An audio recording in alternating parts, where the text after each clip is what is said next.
Ngasi evening newspaper dagi maru iba pau khara taminasi. Prime Minister Narendra Modi na Manipur di han yengbidre Assam da laktuna lupa crore lising taramathoy ga chatuk rong chakat thorangi project sing sanga khre. Tigang phai amadi lalon phai rom dagi kuki milten sing na landara kadori haibagi pau phangwadagi sugunu gi khunja sing ahing tumnadre amarom da Assam da thokiba wathok adugi matang da wakal tamina khre. Prime Minister Narendra Modi na Manipur di han yengbidre Assam da laktuna lupa crore lising taramathoy ga chatuk rong chakat thorangi project sing sanga khre. Manipur gi thamapon henjilaklaba irang asida wahi amata phongdok khidraba India gi Prime Minister ngasi Manipur ga thangnariba Assam da lupa crore lising taramathoy ga chatuk rong gi chakat thorangi project sing sanga khre.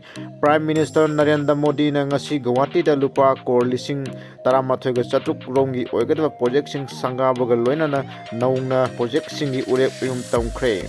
Numit nini gi khongjata ngarang numidang Prime Minister Narendra Modi Guwahati da thungki Assam gi BJP gi core committee gi numidang da mifam pangthok tuna party gi Oiba chakat thorangi matang da wa khanakhi.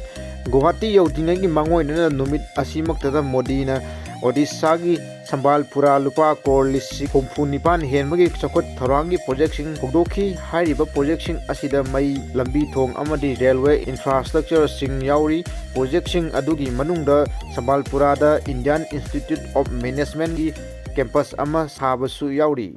Tingang phai amadi lalon phai rom dagi kuki milten singna landara kadori haibagi pau phangwadagi sugunu gi khunja sing ahing tumnadre. Kanglup anigi irang asida khwaidagi henna sohallaba mafam ama oiriba Kaching district ki manung sanna leiriba sugunu amadi seru kulgi khunja sing hojik leitana leiba ngamnadre Kaching district ka lonaba leiriba kuki singna khundaba mafam thingang phai amadi lalon phai romdagi matik sana khulai paiba kuki militant singna landara kadori haiba pau phangwadagi ahing tumnadre hari.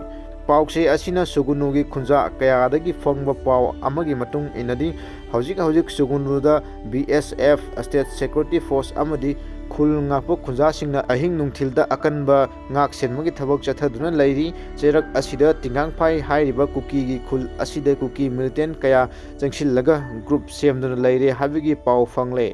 Masida natana sugunu turen wangwa lalol phai hairiba kuki khul asida su kuki militant chingna tongma gari manga rom nongmo nini gi mamangda thokjillaktuna kem saduna leikhre haibagi pau phangle. Maduna kuki militant chingna sugunu turel wangmoromdagi nomai kapsinduna landarakpa yabagi thajaba yamna nakna leibadagi chakhin thorangi thabak asi lokhalakpani hairi.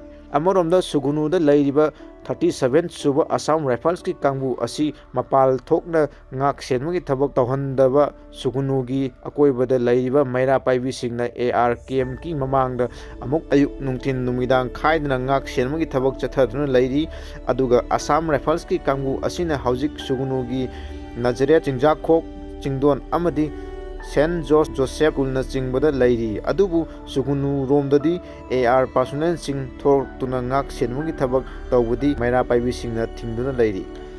Assam thoke wathok aduga mari lenana wakal tamina khre. Assam gi Dergaon Training Center da leiba Lachit Bofukan Police Academy da hojik training chathariba Manipur gi nauna khalaba 10 amasung thokdok asigi matang da thijinnabagi damakta Manipur Police ki senior officer IPS M Pradesh Singh Diput tawre haina Manipur Police na social media da khangalaki thokdok adugi matang da Manipur Police na section na monitor tawre hari. Panba yabadi ngarang thokdok adu numidangi chak chanaba thorang tawringai da ningai sangdanarakpadagi kuki phurukki personnel singna maitai phurukki personnel singda thangna yalakpadagi maitai personnel choktuna khudakta hospitalized tawki hai. Thokdok adu makha tana chathadanaba amadi chawthoktanaba Assam Police na section na yengshin khibaga loinana mafam aduda leiriba kuki IRB personnel sing adubu atopa mafam amada puthokhi hairi.